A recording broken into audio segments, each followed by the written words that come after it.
Hello. हाँ, तो मेरे प्यारे दोस्तों, मैं फिर एक बार अपने YouTube चैनल पर आप लोगों का बहुत बहुत स्वागत करता हूँ। जैसा कि आप लोगों ने देखा था कि लास्ट क्लास में हम लोग चुंबकत्व पढ़ रहे थे, क्लास 12 की फिज़िक्स पढ़ रहे थे। फिज़िक्स में आज हमारी जो हेडिंग रहेगी वो गतिमान आवेशित कण पर लगने वाला बल अथवा लॉरेंज बल।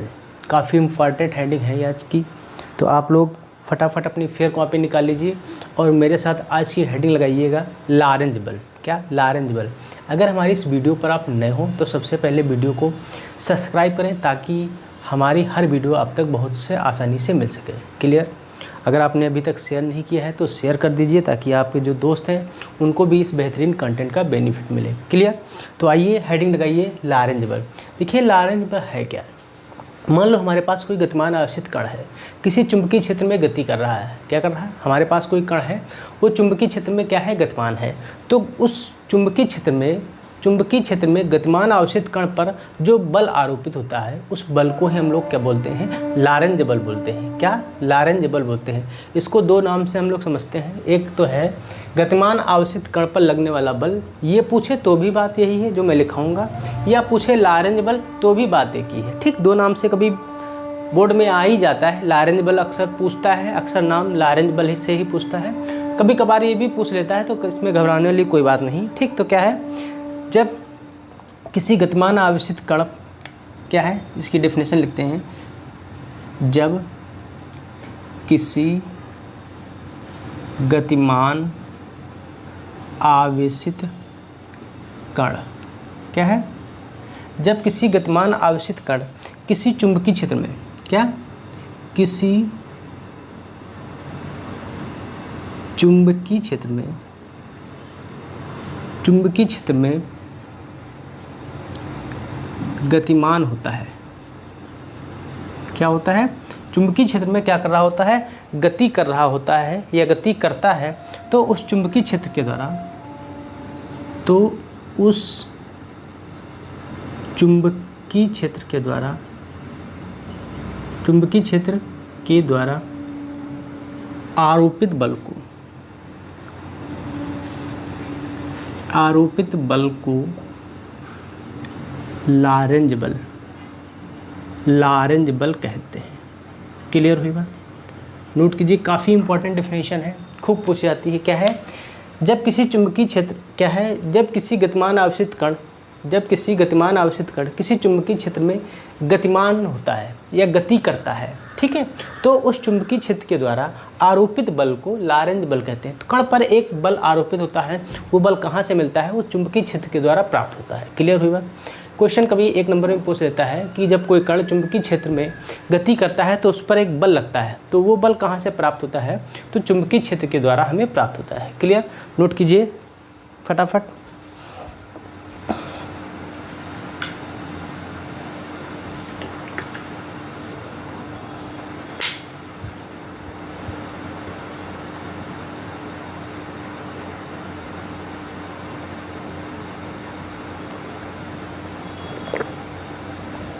हाँ, नोट हुए? नोट करते रहिए। देखिए हमारे पास नेक्स्ट हेडिंग लगाइए आप लोग। अगर कोई कण है वो गति कर रहा है, उसकी कंडीशन क्या क्या होंगी वो मैं कंडीशन बताने जा रहा हूँ, काफ़ी इम्पॉर्टेंट है। तो आइए लिखते हैं। क्या? किसी आवेशित कण की गति, किसी आवेशित कण की गति, ठीक, ये हेडिंग है। आवेशित कण की क्या है? ये गति है। देखिए इसकी तीन हम आपको गति बताएंगे या तीन तरह से गति निकालना बताएंगे। कैसे देखते हैं। सबसे फर्स्ट हेडिंग है इसकी, लिखिएगा। सबसे फर्स्ट हेडिंग लिखिएगा, जब आवेशित कण चुंबकीय क्षेत्र में, जब आवेशित कण चुंबकीय क्षेत्र में थीटा कोण पर गति करे। क्या करे? थीटा कोण पर गति करें, ये पहली है इसकी हेडिंग। ठीक, तीन तरह से हम गति बताएंगे कि तीन तरह से गति कैसे करता है। तो पहले इसकी जो हेडिंग है, अभी लगाना नहीं, पहले मैं तीनों लिखूंगा, फिर एक एक करके हम इस तीनों को समझाएंगे।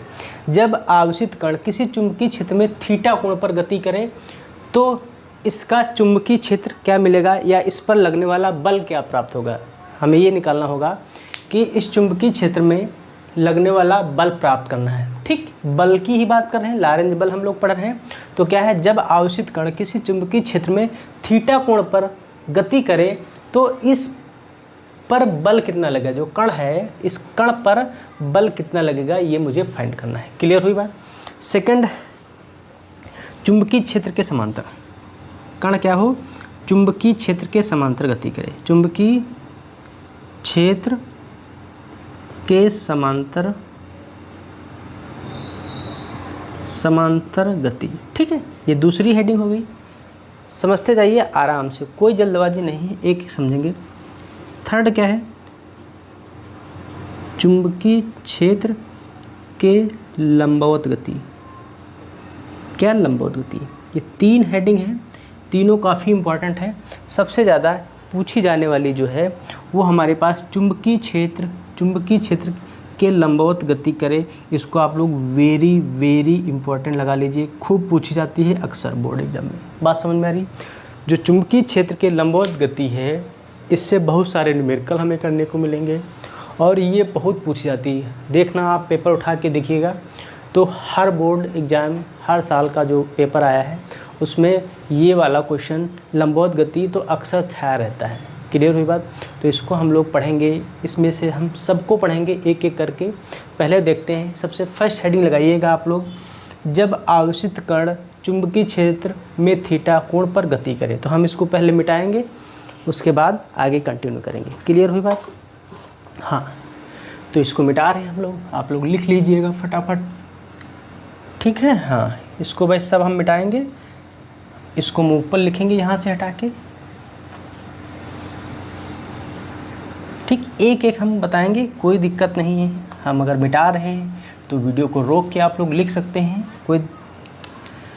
हाँ, सबसे फर्स्ट हेडिंग लगाइए, जब आवेशित कण चुंबकीय क्षेत्र, हम थोड़ा शॉर्ट फॉर्म में लिख रहे हैं, चुंबकीय क्षेत्र में थीटा कोण पर गति करे। ठीक है, क्या करें, गति करें। बात समझ में आ रही। ये आज की हमारी हेडिंग है, सबसे बेहतरीन हेडिंग है। तो देखते हैं थीटा कोण पर कैसे गति करता है। ठीक, देखो, जैसे हम मान लेते हैं ये हमारे पास कोई कण है आवेश, ये हमारे पास कोई क्या है, आवेशित कण क्यों है, ये हमारे पास क्या है, चुंबकीय क्षेत्र में क्या कर रहा है, गति कर रहा है। बात समझते जाना, आराम से समझते जाना। ये हमारे पास कोई कण है, आवेशित कण है, क्यों, ये क्या है, ये चुंबकीय क्षेत्र में गति कर रहा है। क्या कर रहा है, चुंबकीय क्षेत्र में गति कर रहा है। अब देखिए ये गति कर रहा है, किस वेग से गति कर रहा है। तो मान लेते हैं ये चुंबकीय क्षेत्र में थीटा कोण पर v वेग से क्या कर रहा है, गति कर रहा है। बात समझ में आ रही। बहुत आराम से समझिएगा, कोई जल्दबाजी नहीं है। हम डेरिवेशन को ऐसे समझाएंगे जैसे आप समझ लिए कि मैं घर पे बैठ के समझ रहा हूँ, पढ़ नहीं रहा हूँ। ये आपको कठिन लगेगा नहीं, बस थोड़ा सा आप पेशेंस के साथ मेरे साथ बने रहिएगा। ठीक है, मान लेते हैं हमारे पास कोई चुंबकीय क्षेत्र B है। देखिए लिखना भी पड़ेगा। माना कोई चुंबकीय क्षेत्र B में कोई आवेशित कण Q जो कि थीटा कोण पर v वेग से क्या है, गतिमान है। क्लियर हुई। इतनी बात आपको लिखनी पड़ेगी ज़रूर। ठीक है, बात समझ में आ रही। तो इस आवेशित कण पर लगने वाला बल क्या होगा, तो बल क्या होगा, बल जो होगा इस वेग के क्या होगा, वेग के क्या होगा, अनुकरणपाती होगा। क्लियर हुई बात। इस जो बल है इस वेग के क्या होगा, अनुकरणपाती होगा। ये समीकरण क्या मान लेते हैं, फर्स्ट मान लेते हैं। अच्छा, अगर वेग के अनुकरणपाती है तो आवेश के भी क्या होगा, अनुकरणपाती होगा मेरे भाई, डायरेक्टली प्रोपोर्शनल होगा। बात समझ रहे हैं। हम इस सबको बायो-सैवर्ट के नियम पे ही सॉल्व करेंगे। जो भी रूल पढ़ेंगे वो मोस्टली बायो-सैवर्ट के नियम पर ही हम लोग सॉल्व करेंगे। अगर आपने बायो-सैवर्ट की हमारा लेक्चर नहीं देखा है तो सबसे पहले वो देखिए ज़रूर। ठीक है, ठीक। अच्छा, जो चुंबकीय क्षेत्र B है वो उस पर जो बल लगेगा वो भी क्या होगा हमारे पास, डायरेक्टली प्रोपोर्शनल। डायरेक्टली प्रोपोर्शनल ही होगा, बल के चुंबकीय क्षेत्र क्या होगा, अनुकरणपाती होगा। और यहाँ पर जो थीटा है वो थीटा भी साइन की जया के भी क्या होगा, अनुकरणपाती होगा। ये समीकरण क्या हो गई, फोर्थ। अब देखते हैं समीकरण फर्स्ट, सेकंड, थर्ड व फोर्थ से, ठीक है। तो हमें मिलेगा F इक्वल टू क्या मिलेगा, F इक्वल टू मिलेगा Q we B sine theta. क्या मिलेगा, Q we B sine theta. काफ़ी इंपॉर्टेंट फार्मूला है ये, आप लोगों ने हाई स्कूल में भी फार्मूला पढ़ा था, लेकिन आपको याद नहीं है कि हाई स्कूल में क्या था। हाई स्कूल में प्रूफ नहीं है इसका, सिर्फ हाई स्कूल में ये फार्मूला आपको बता दिया गया है कि कण पर, आवेशित कण पर जो कि थीटा कोण पर गति करे तो उस पर बल क्या होगा, तो बल मेरे भाई ये प्राप्त होगा F equal to Q we B sine theta. Clear हुई, काफ़ी इंपॉर्टेंट फार्मूला है, नोट कीजिए, इससे बहुत सारे न्यूमेरिकल करने को मिलेंगे, ठीक है। हाँ, नोट करते रहिए आप लोग। देखते हैं अगर इसमें हमसे प्रतीक समझे कि प्रतीक को समझाइए, तो देखते हैं प्रतीक क्या है। देखिए F क्या है, F है कण पर बल, कण पर बल, ठीक है। हाँ, फिर Q क्या है, कण का आवेश, कण का आवेश, ठीक है। V क्या है, कण का वेग, ठीक है। हाँ, B क्या है, चुंबकीय क्षेत्र, क्या है, चुंबकीय क्षेत्र। थीटा तो आप लोग जानते हैं, थीटा आप लोग जानते हैं। ये बातें प्रतीक भी कभी कभी पूछ लेता है, तो आप घबराइए ना, हर बात को समझिए, बहुत ही प्यार से समझाएंगे, बहुत ही आसानी समझाएंगे, ठीक। ये हो गई हमारी पहली हेडिंग जो हमने आपको बताया है। सेकंड हेडिंग क्या है, देखिए सेकंड हेडिंग क्या है, आवेशित कण चुंबकीय क्षेत्र के समांतर गति करे, ठीक है। जब आवेशित कण चुंबकीय क्षेत्र के समांतर गति करे, ठीक है। देखिए चुंबकीय क्षेत्र के समांतर गति कैसे करेगा, मान लेते हैं ये हमारे पास कोई क्या है, चुंबकीय क्षेत्र B है और ये कोई आवेशित कण Q है, ये आवेशित कोण Q है ना, ये भी आवेशित कण Q हो सकता है। ये क्या है, V वेग से क्या कर रहा है, गति कर रहा है, ठीक है। तो गति कर रहा है तो हम लोग इसके माना क्या लिखेंगे, माना कोई चुंबकीय क्षेत्र B है ना, माना कोई चुंबकीय क्षेत्र B, कोई आवेशित कण Q चुंबकीय क्षेत्र के समांतर V वेग से क्या कर रहा है, गति कर रहा है। ये आपको लिखना पड़ेगा, क्योंकि जो हम फिगर बनाते हैं फिजिक्स में उसे हमें लिखना पड़ता है क्या हमने फिगर बनाया है, ठीक है। तो क्या लिखेंगे, माना कोई चुंबकीय क्षेत्र B में कोई आवेशित कण Q चुंबकीय क्षेत्र B के समांतर गति कर रहा है। क्लियर, बात समझ में आ रही। तो बायो-सैवर्ट के नियम से यह जो फार्मूला भी हमें मिला है, तो फार्मूला मिला है वो F equal to Q we B sine theta मिला है। क्या मिला है, F equal to Q we B sine theta. क्या मिला है, F equal to Q we B sine theta. देखिए यहाँ पर हमें थीटा को ऑब्जर्व करना है, क्या करना है, थीटा को ऑब्जर्व करना है। देखिए अगर यहाँ पर देखें तो थीटा हमारा कितना मिलेगा और यहाँ पर देखें तो थीटा कितना मिलेगा। देखिए दोनों कंडीशन में देखें तो अगर यहाँ पर देखें तो एक सीधी रेखा में है तो थीटा कितना मिलेगा, 180 डिग्री का मिलेगा। बात समझ में आ रही। अगर यहाँ पर भी देखें तो थीटा क्या मिलेगा, 0 डिग्री का मिलेगा, कोई कोण नहीं बन रहा है तो थीटा क्या होगा, 0 डिग्री। तो इसकी दो कंडीशन होगी। फर्स्ट कंडीशन क्या होगी, जब थीटा 180 डिग्री हो, ठीक है, तो F का मान जो होगा वो Q we B sine 180 degree हो जाएगा। तो F equal to Q we B sine 180 का मान हमें लगता है क्या होता है मेरे भाई, 0 होता है। क्या होता है, 0 होता है। तो यहाँ से जो मिला हमें F इक्वल टू जो मिलेगा वो क्या मिलेगा, 0। बात समझ में आ रही। देखिए ये पहली कंडीशन होगी। दूसरी कंडीशन क्या होगी, दूसरी कंडीशन क्या है, जब थीटा की वैल्यू 0 डिग्री हो, ठीक है। तो देखते हैं, हाँ F इक्वल टू क्या है, Q we B sine theta है ना। तो F equal to Q we B sine 0 degree है ना। तो F equal to Q sine 0 का मान भी क्या होता है, 0 होता है। तो F इक्वल टू 0 मिलेगा। अतः हमें क्या प्राप्त हुआ, जब चुंबकीय क्षेत्र के समांतर कोई आवेशित कण गति करता है तो उस पर बल शून्य प्राप्त होता है या उस पर कोई बल नहीं लगता है। ऐसे लिखेंगे,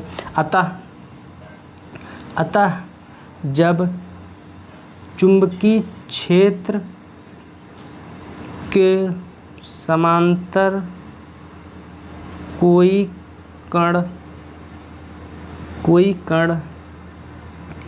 गति करता है तो उस कण पर कोई बल कार्य नहीं करता, कोई बल कार्य नहीं करता। बात समझ में भाई क्या है, यहाँ पर दोनों कंडीशन में हमें बल का मान 0 प्राप्त हो रहा है। इसलिए जब चुंबकीय क्षेत्र के समांतर कोई आवेशित कण गति करता है तो उस पर बल का मान 0 प्राप्त होता है, अर्थात उस कण पर कोई बल कार्य नहीं करता। क्लियर? नोट कीजिए फटाफट, काफ़ी इम्पोर्टेंट दोनों बातें।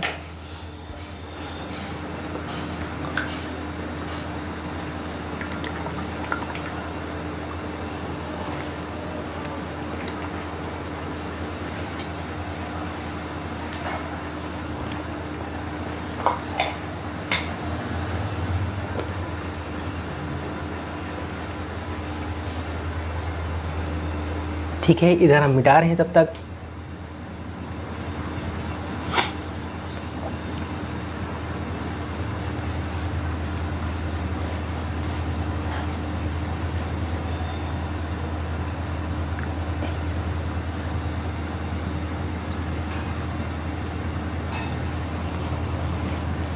हो गया। अब एक लास्ट हेडिंग बची है, कोई आवेशित कण चुंबकीय क्षेत्र के लंबवत गति करता है तो उस पर बल कितना प्राप्त होता है। ठीक, तो क्या लिखेंगे? थर्ड हेडिंग लिखिएगा आप लोग, जब आवेशित कण चुंबकीय क्षेत्र के लंबवत गति करें। क्या करें? लंबवत गति करें। ठीक है, क्या करें? लंबवत गति करें। और ये फार्मूला, ये जो डेरिवेशन है, ये काफ़ी इम्पॉर्टेंट है मेरे भाई, आप लोग इसको इम्पॉर्टेंट की श्रेणी में दीजिएगा। ठीक है, मान लेते हैं ये कोई आवेशित कण क्यों है। ठीक है, ये कोई चुंबकीय क्षेत्र बी में क्या कर रहा है? गतिमान है। ठीक, अच्छा लंबवत गति कैसे होगी, इसको मैं थोड़ा सा बनाना चाहता हूँ। देखिए ये, ठीक, क्या करेगा? लंबवत गति कराना है। ठीक, किस वेग से? ये v वेग से क्या करेगा? गति करेगा। ठीक, देखिए ज़रा, ये कोई कण था जो कि v वेग से क्या कर रहा है? गति कर रहा है। क्लियर हुई बात? ये हम यहाँ पर बनाया है, अगर यहाँ पर भी बनाए तो हमारे पास डायग्राम कुछ ऐसा बनेगा। ठीक, ये क्या हो जाएगा? ये कोई चुंबकीय क्षेत्र होगा, ये कोई क्या होगा? कण होगा जो कि v वेग से क्या करेगा? गति करेगा। क्लियर हो रही बात? अगर इसको हम ऐसे बनाना चाहें तो ऐसे बन जाएगा। ये हमारे पास कोई चुंबकीय क्षेत्र b है, ये कोई आवेशित कण है जो कि v वेग से क्या कर रहा है? गति कर रहा है। क्लियर हो रही बात? इसको हम अगर बनाना चाहें तो कहीं पर भी बना सकते हैं, ये आपकी प्रॉब्लम है, आप कहीं पर भी बना सकते हैं। ये कोई कण होगा, v वेग से क्या कर रहा होगा? गति कर रहा होगा। ठीक, कहीं पर भी बना सकते हैं, डोंट वरी, इसकी कोई टेंशन नहीं। ठीक है, बात समझ में आ रही? तो मान लेते हैं ये हमारे पास कोई चुंबकीय क्षेत्र बी था, कोई आवेशित कण क्यों था जो कि v वेग से क्या कर रहा है? गति कर रहा है। ठीक, तो हम क्या लिखेंगे?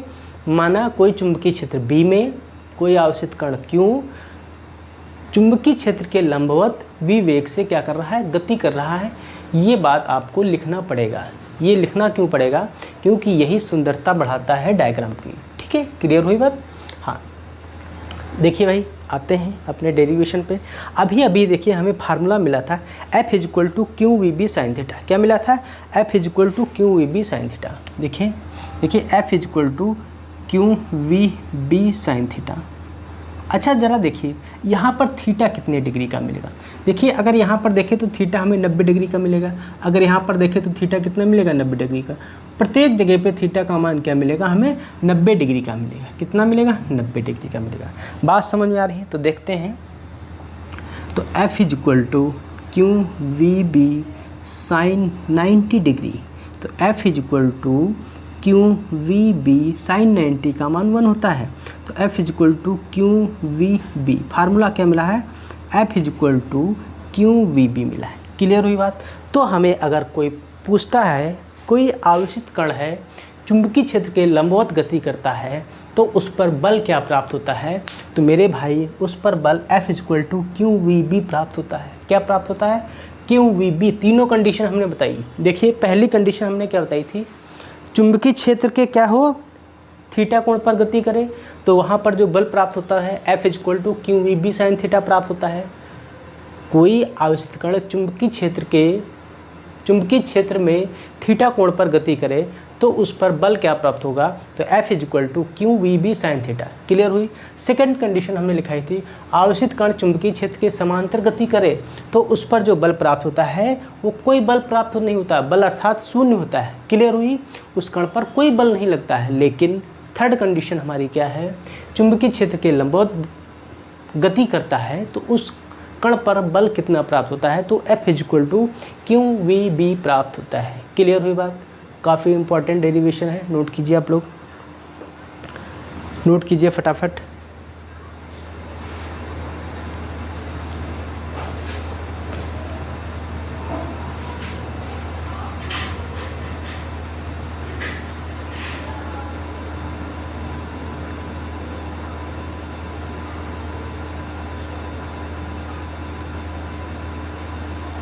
ठीक है, अब देखिए कुछ इंपॉर्टेंट बातें यहाँ से मैं बताने जा रहा हूँ। ठीक, इसको मैं मिटा रहा हूँ, उसके बाद बताऊँगा।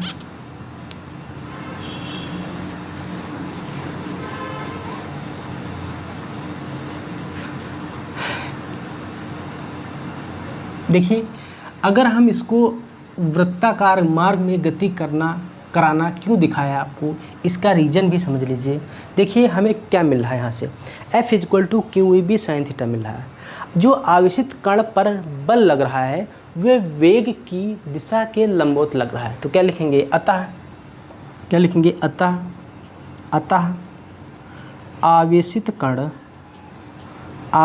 कण वेग की दिशा, आवेशित कण पर जो बल लग रहा है, आवेशित कण पर लगा बल वेग की दिशा के लंबवत है।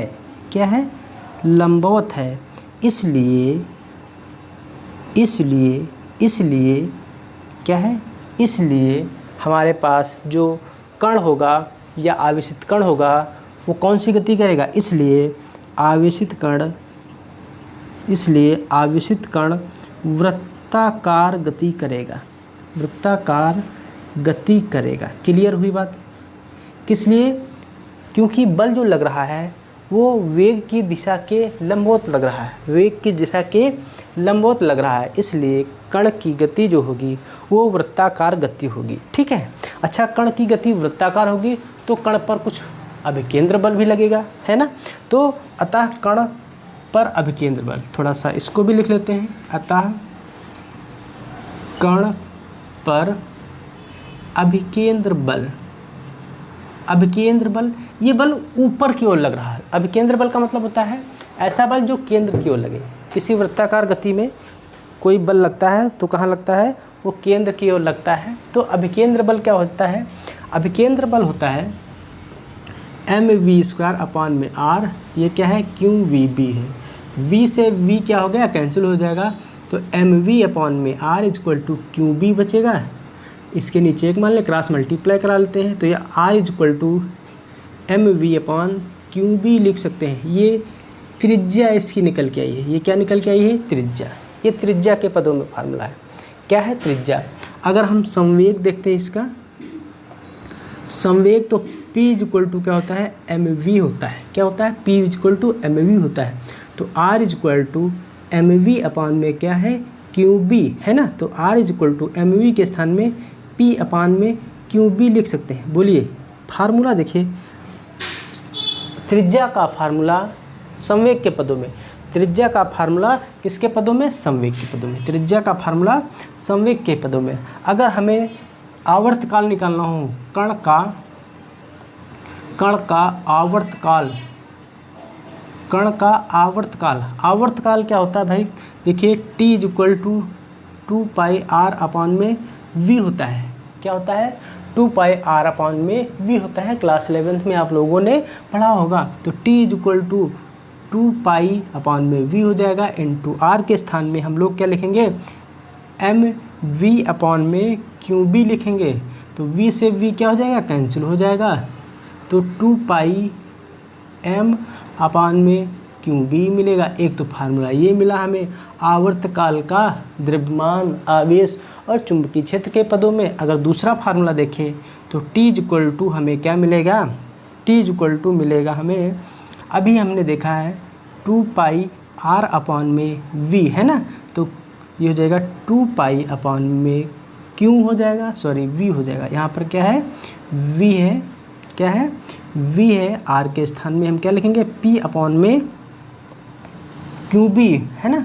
तो टी इज इक्वल टू क्या हो जाएगा? कुछ कट तो रहा नहीं है, हाँ। तो क्या हो जाएगा? 2 पाई पी अपॉन में ये हो जाएगा वी क्यू बी। फार्मूला देखिए, ये सब फार्मूले हमें क्या होंगे? यूज करने होंगे अभी जब हम क्लास को आगे कंटिन्यू करेंगे। बात समझ में आ रही? अगर हमें आवृत्ति निकालनी हो, क्या निकालनी हो? आवृत्ति।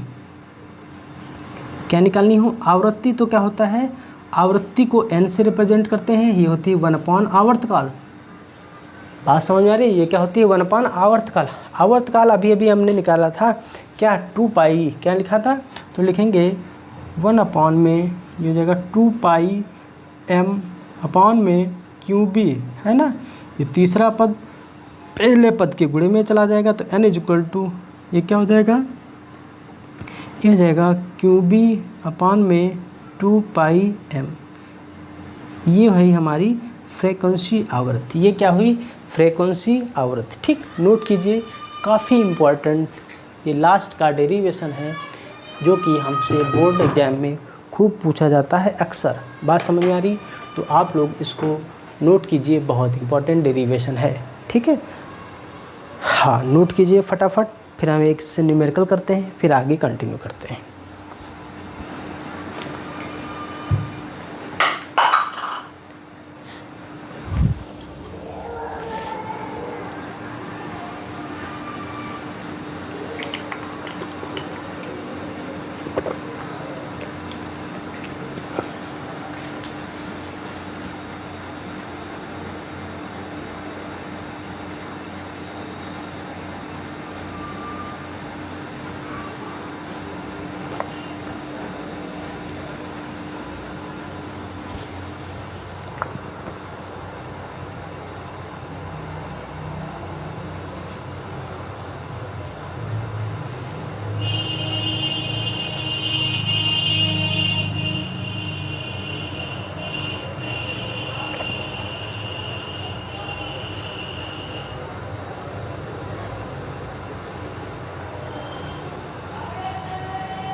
हो गया।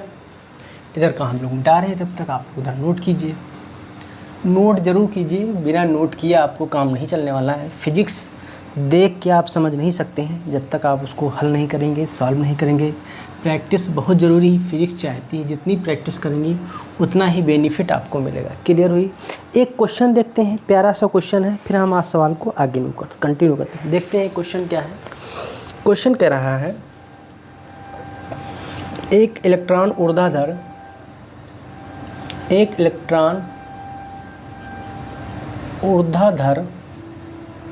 ऊपर की ओर 2 गुणे 10⁸ मीटर प्रति सेकंड के वेग से गतिमान है। क्या है? गतिमान 0.50 वेबर प्रति मीटर स्क्वायर के क्षैतिज चुंबकी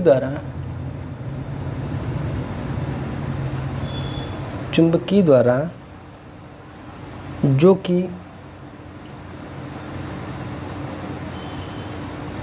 कि पश्चिम की ओर दिष्ट है। एक इलेक्ट्रॉन पर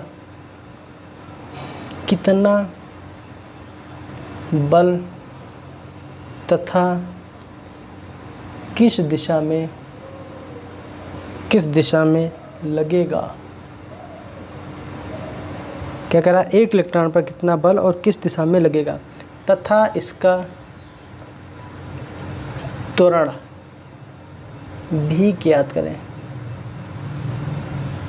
ठीक है, तथा इसका त्वरण भी ज्ञात करें। देखिए क्वेश्चन कुछ ये कह रहा है, क्या कह रहा है, एक इलेक्ट्रॉन है, एक इलेक्ट्रॉन ऊर्ध्वाधर ऊपर की ओर 2 × 10⁸ मीटर पर सेकंड के वेग से गतिमान है। 0.50 वेबर प्रति मीटर स्क्वायर के क्षैतिज चुंबकीय द्वारा पश्चिम की ओर दिष्ट है। ठीक है, एक इलेक्ट्रॉन पर कितना बल तथा किस दिशा में लगेगा तथा इसका त्वरण भी ज्ञात कीजिए। देखिए इलेक्ट्रॉन पर बल, तो F = फार्मूला क्या होता है, QVB। क्या होता है, F = QVB sin θ। अच्छा देखते हैं, मान लेते हैं ये हमारे पास कोई चुंबकीय क्षेत्र B है। ठीक है, एक इलेक्ट्रॉन है जो कि क्षैतिज का मतलब यही रहेगा, क्षैतिज का मतलब क्या रहेगा, यही रहेगा, है ना, जो कि कितने वेग से 2 × 10⁸ मीटर प्रति सेकंड के वेग से क्या कर रहा है, गति कर रहा है। क्या कर रहा है, गति कर रहा है। तो इस कण पर कितना बल कार्य करेगा ये हमसे पूछ रहे हैं, देखते हैं। अच्छा बल कितना कार्य करेगा, देखिए आवेश की बात की जा रही, तो आवेश पर कितना चार्ज होता है, 1.6 × 10⁻⁻19 होता है। कितने वेग से जा रहा है, तो 2 × 10⁸ मीटर प्रति सेकंड के वेग से जा रहा है। चुंबकीय क्षेत्र B का मान कितना है, चुंबकीय क्षेत्र B जो हमें दे रखा है 0.50 और इंटू में sin 90, क्योंकि थीटा कितना मिलेगा यहाँ पे हमें 90 डिग्री मिलेगा। ये जो क्वेश्चन है ये लास्ट वाला हमने जो कराया था, कोई आवेशित कण चुंबकीय क्षेत्र के लंबवत गति करे तो उस पर बल कितना लगेगा। ठीक है, देखिए भाई हम क्या करते हैं भाई, मल्टीप्लाई करा लेते हैं इसकी, फिर हमें क्या निकालना है, प्यारा सा आंसर निकालना है। तो देखिए F = देखिए गुणा कराने का सिंपल तरीका है, देखिए 1.6 हो जाएगा और इसकी अगर हम गुणा कराएं इससे तो 5 दूनी 10 हो जाएगा। कितना हो जाएगा, 10 हो गया। ठीक, कितने अंक के बाद दशमलव लगाना है, 2 अंक के बाद दशमलव लगाना है, ये 0 हो गया। क्लियर हुई बात कि नहीं, समझते जाइएगा, कोई दिक्कत नहीं है, आराम से समझिएगा, इसमें कोई जल्दबाजी नहीं है। देखिए पावर को हम लोग एडजस्ट करते हैं और sin 90 का मान क्या होगा, 1 होगा, जो कि हमें रखना नहीं है। क्या होगा, जो कि हमें रखना नहीं है। बात समझ में आ रही, बोलिए बात समझ में आ रही भाई, क्लियर हो रही, हाँ ठीक है। देखिए ये है 19 है, ये है 8 है, तो कितना बचेगा, माइनस का कितना बचेगा, माइनस का 11 बचेगा। कितना बचेगा, माइनस का 11 बचेगा। तो हम लोग लिख लेते हैं गुणे 10⁻⁻11। देखिए इस 16 की हम इससे गुणा कराएंगे तो 16 एकम 16 क्या हो जाएगा, 16 एकम 16। देखिए 1 और 2 और 3 अंक के बाद क्या लगाना है, दशमलव लगाना है। ये हमने क्या लगा दिया, दशमलव लगा दिया, तो गुणे 10⁻ कितना हो गया, माइनस का 11, अभी 11 ही रहेगा। ठीक, तो देखिए ये हमें क्या करना है, ये हमें यहाँ पर लगा है 0.3 अंक पहले लगा है। इसको हम अगर ये लिखें कि इसको ये लिखें 1.6, देखिए 2 अंक हम इधर बढ़ रहे हैं, अगर इधर बढ़ते हैं तो पावर को हम लोग क्या करते हैं, घटा देते हैं। क्या करते हैं, घटा देते हैं। बात समझ में आ रही, बोलिए भाई, किसी को कोई दिक्कत, यहाँ तक किसी को कोई समस्या नहीं, समस्या ठीक। तो देखिए ये पावर कितनी हो जाएगी, 2 घटा देंगे तो कितना हो जाएगा, माइनस का 13 न्यूटन। क्या होगा, यूनिट क्या हो जाएगा, न्यूटन। सुंदर सा बेहतरीन सा क्वेश्चन। इस टाइप से क्वेश्चन कैसे पूछा जाता है ये भी मैंने आपको बताया। पूछ रहा था इस पर त्वरण कितना होगा, कितना होगा, त्वरण कितना होगा। तो देखिए त्वरण तो F = क्या होता है, ma होता है। क्या होता है, F = ma होता है। अगर त्वरण = निकालें तो F अपान क्या हो जाएगा, a हो जाएगा। क्या हो जाएगा, F अपान m हो जाएगा। देखिए बल कितना निकला है, ये 1.6 × 10⁻13 निकला है। त्वरण क्या आता है, जो हमारे पास द्रव्यमान, इलेक्ट्रॉन का जो द्रव्यमान होता है वो 9.1 × 10⁻31 kg होता है। क्या होता है, -31 kg होता है। कितना होता है? -31 kg होता है। भाई इसको आप लोग भाग देंगे तो जो त्वरण की वैल्यू मिलेगी वो 1.7 × 10⁻−18 मीटर पर सेकंड स्क्वायर, क्योंकि त्वरण जो होता है वो सेकंड स्क्वायर में निकलता है। किस में निकलता है? मीटर पर सेकंड स्क्वायर में निकलता है। ये क्या है? ये त्वरण है। क्लियर हुई बात? नोट कीजिए, मैंने एक क्वेश्चन भी बताया आपको, क्वेश्चन कैसे मिलेगा बोर्ड में, ठीक है? फटाफट नोट कीजिए आप लोग।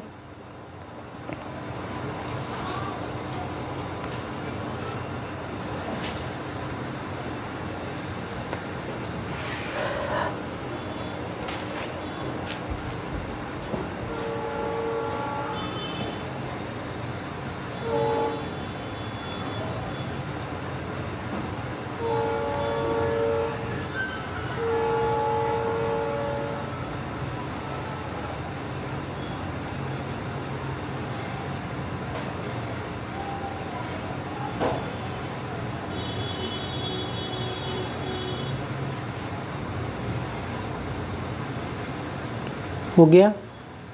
वीडियो को रोक के भी आप लोग नोट कर सकते हैं, कोई दिक्कत नहीं है, लेकिन नोट ज़रूर करना है आपको।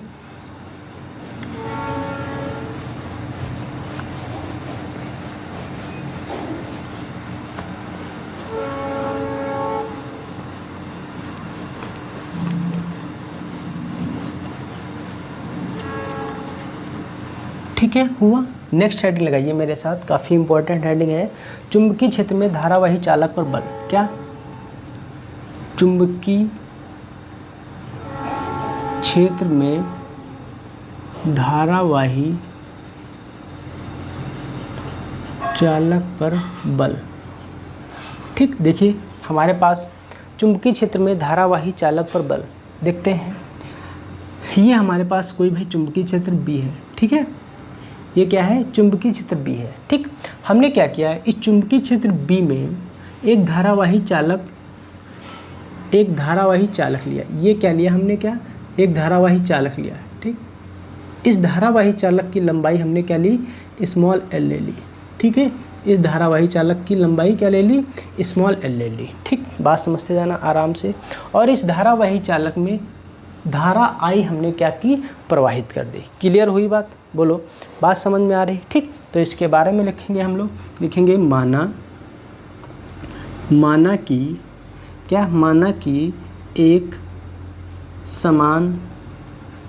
समान चुंबकीय क्षेत्र में, माना कि एक समान चुंबकीय क्षेत्र B में, है ना, B में L लंबाई का धारावाही चालक, क्या? L लंबाई का धारावाही चालक, क्या? L लंबाई का धारावाही चालक चुंबकीय क्षेत्र, क्या लिखेंगे? धारावाही चालक चुंबकीय क्षेत्र, है ना, चुंबकीय क्षेत्र की दिशा से थीटा कोण पर रखा गया है। थीटा कोण पर रखा गया है। क्या किया गया है? रखा गया है। ये क्या है? थीटा कोण पर क्या किया गया? इसको रखा गया है। ठीक है, थीटा कोण पर रखा गया है, जिसमें प्रवाहित धारा क्या है? जिसमें प्रवाहित धारा I है। ठीक है, जिसमें क्या है? प्रवाहित धारा I है। तो धारावाही चालक पर बल हमें निकालना है। धारावाही चालक पर बल। ठीक, देखिए बल क्या होगा? धारावाही चालक पर जो बल होगा वो धारा I के क्या होगा? अनुकरणपाती होगा। धारावाही चालक पर जो बल होगा वो चुंबकीय क्षेत्र B के क्या होगा? अनुकरणपाती होगा। बात समझ में आ रही? जो धारावाही चालक पर बल होगा वो धारावाही चालक की लंबाई के क्या होगा? अनुकरणपाती होगा। बात समझ में आ रही? तो धारावाही चालक पर बल होगा वो थीटा की जया के क्या होगा? अनुकरणपाती होगा। ठीक है, देखिए समीकरण यहाँ पे 4 मिली हैं, तो समीकरण लिखेंगे। समीकरण फर्स्ट, सेकंड, थर्ड व फोर्थ से मिलेगा F = हमें मिलेगा IBL sin थीटा। क्या मिलेगा? IBL sin theta. ठीक है, IBL क्या मिलेगा? sin theta. ठीक है, अगर हमें पूछ लेता है, अब यहाँ से ये हमें फार्मूला मिला है, चुंबकीय क्षेत्र में धारावाही चालक पर बल, चुंबकीय क्षेत्र में धारावाही चालक पर बल मिला है। देखो अगर हमसे पूछ लें कि अधिकतम बल क्या होगा, धारावाही चालक पर अधिकतम बल क्या होगा, तब अधिकतम बल के लिए नोट पॉइंट में आप चाहे लिख लो इसको, ठीक है। तो थीटा का मान कितना रखना पड़ेगा, 90 डिग्री। तो F = IBL साइन थीटा है, तो यहाँ पे F = IBL साइन 90 रखना पड़ेगा, है ना। कितना रखना पड़ेगा, 90। तो F = जो मिलेगा IBL, है ना। ये क्या है, ये हमें मिला है F मैक्स, मतलब अधिकतम बल। क्या मिला है, अधिकतम बल मिला है। क्या मिला है, अधिकतम बल मिला है, ठीक। अगर हमें पूछ ले कि न्यूनतम बल क्या होगा, है ना, न्यूनतम बल क्या होगा, तो न्यूनतम बल के लिए थीटा का मान हमें 0 रखना पड़ेगा, है ना। तो F = क्या है, IBL साइन थीटा। तो F = IBL साइन 0 डिग्री, है ना। और साइन 0 का मान आपको पता है क्या होता है, 0 होता है। अगर हमें न्यूनतम बल का मान प्राप्त होना पूछे तो न्यूनतम बल का मान क्या हो जाएगा, 0 हो जाएगा। अगर हमसे पूछे कि range of maximum and minimum value क्या हो जाएगी, तो हम यहाँ से लिख सकते हैं, तो F बिलोंग्स टू 0, IBL। बात समझ में आ रही, जो F बिलोंग करेगा वो कहाँ से बिलोंग करेगा, 0 से IBL के बीच बिलोंग करेगा। तो ये क्या है, ये है रेंज ऑफ फोर्स। ये क्या है, रेंज ऑफ फोर्स, ठीक है। ये क्या है, रेंज ऑफ फोर्स, मतलब बल की सीमा कहाँ तक होगी, तो 0 से IBL के बीच में होगी, 0 से IBL के बीच में होगी। क्लियर हुई। जो बल बिलोंग्स करेगा, जो F बिलोंग करेगा, वो 0 से IBL के बीच में बिलोंग करेगा। क्लियर हुई बात। बोलो भाई, बात समझ में आ रही, नोट कीजिए फटाफट। काफ़ी इम्पॉर्टेंट है, बहुत इम्पॉर्टेंट है, खूब पूछा जाता है अक्सर में, तो नोट कीजिए फटाफट, नोट कीजिए आप लोग।